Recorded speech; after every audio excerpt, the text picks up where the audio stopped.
All right, guys. So before we end the show, we have one last thing. Rob dropped us a comment over on YouTube, and he was asking us this question. We wanted to answer this for him. It's been a while. We did put it on our docket. We were going to get to it at some point, so this is that time. It kind of fits into what we're talking about. He was asking if re-releases count as new releases in our opinion.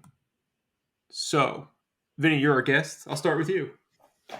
Well, I'll tell you on the market books, they absolutely do count as a new release because the company won't re-release the game without getting new money for it. So, Mm-hmm. in my book, what do I think?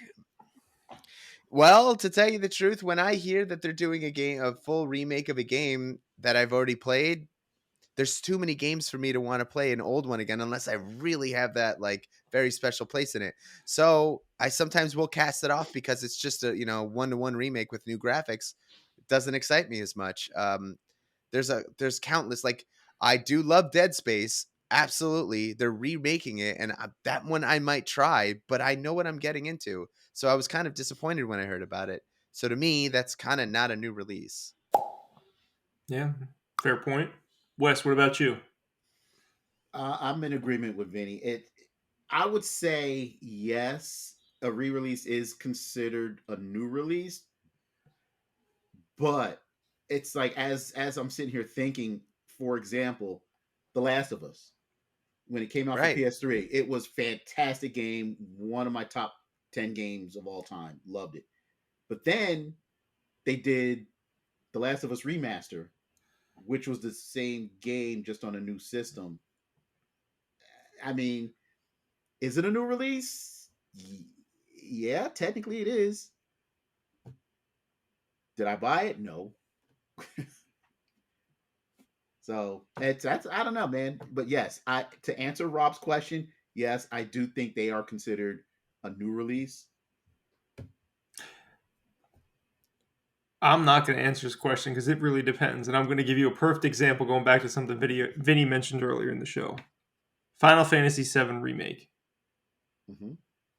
That is an exception to the rule. Mm. Because most of the time I would say, no, your remakes do not count as new releases. You should not be able to get a Game of the Year award if a game, the Last of Us, this third remaster that came out or whatever the hell it is, Mm-hmm. absolutely should not be able to get a Game of the Year because when should it have gotten it? Yeah. On the PS3 when it was released that year in 2013 or whatever it was. That was its time. However, Final Fantasy VII Remake follows the guardrails of what Final Fantasy VII is, but changes everything up inside of it. So it's Yep. not the same game, and very few games do that. Mm-hmm. So I would say for the most part, remakes do not count, with exceptions when they actually put in some work and change a substantial portion of the game. I Right. I, agree. I agree with you. Yeah, because like the Resident Evil 2 and 3, they completely redid the game from the ground up. So yes, those definitely count as new releases. See, I But would disagree with that. what? I don't think they count as new releases. They took the structure, made everything prettier. They didn't really change a lot about the game. They kept the game very similar. They didn't make the Final Fantasy VII remake. They changed stuff in the story. They changed what was actually Mm-hmm. happening. Yeah. And They did. Resident Evil 2 and 3 followed the same path. They took the foundation and put a prettier coat of paint on top of it. They fixed a lot of things, Wes. A lot of things. I don't know, man. I disagree. I think they did a phenomenal job. Because they redid the game from the ground up. I Well, agree. I think the two differential, points that we're having here is, yeah, you can't disregard what the developers did building a full engine from the ground up like that. It's easy for us as gamers that have been in this for our entire lives probably to cast that away because I've already played it. I don't care. But that engine rebuild is actually huge work. But the point Matt's making is very true. It And is. 7 Remake is the fallback for, I think, this is the biggest caveat. I actually can't think of any other game that was remade and done completely different, like Final Fantasy VII is doing. There's also a fan theory out there, if you guys aren't aware, that this 7 remake is on a new trail, and there's like some hints that it's a different timeline, but like it's something happened with the timeline and that it's a shift in the same world with the same characters, but it's not actually like it's a continuation of the original story we already know. So that it's like something happened where somebody time skipped and now it's like we're in this new same world, but it's not the same things Like a happening in parallel it. universe, or Yes. Huh. But that's a fan theory. It hasn't been proven yet. We'll see on the next follow-ups, which are taking forever. But anyway, Yeah, they so definitely need to give me my new episode. I'm dying. yeah, same. But so I really agree with what Matt's saying here. And that's what kind of my point was too.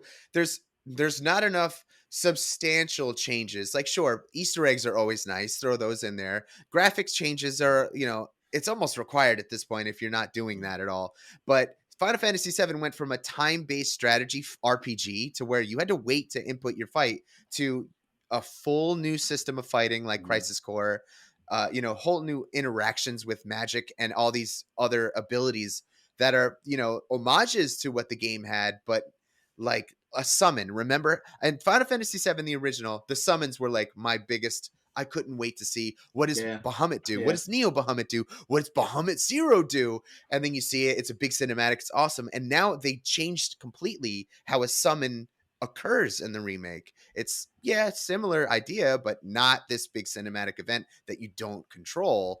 It's, so those are the biggest points I can relay. And it's frustrating when you don't see that kind of care go into Last of Us, the remakes, you know what I mean? It's not the same level. And that, I mean, maybe that's to speak as to why it takes so long for these pieces of 7 to come out, because it takes a complete overhaul and rethinking of it. But I'll speak with my wallet. That's all that's all you can do. Well, to be right exactly where Vinny's kind of speaking from, and to you, Wes, I did buy Resident Evil 2.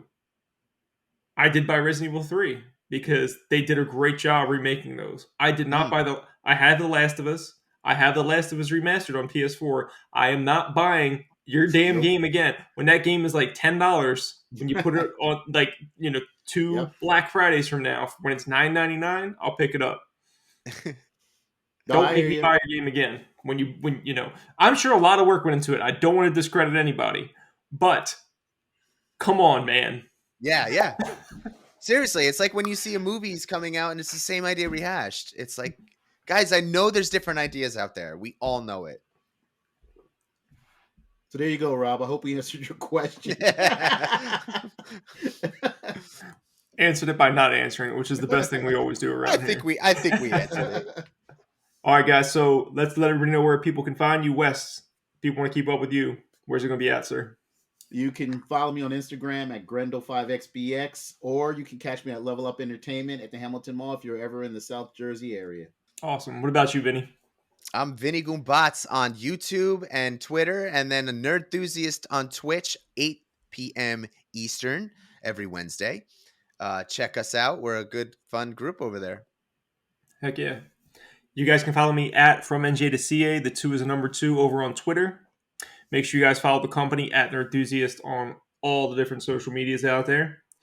And like and subscribe on YouTube. Support us over on Patreon, patreon.com/nerdenthusiast. You can support us for as little as $1 a month.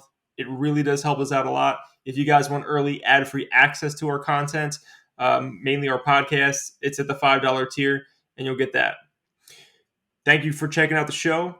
We look forward to talking to you again soon. Vinny, thank you for joining us today. Thanks for having me. This was a lot of fun, guys. Yeah, man, it was great having you on. Oh, yeah, it was a blast. All right, guys. So until next time, you all take care.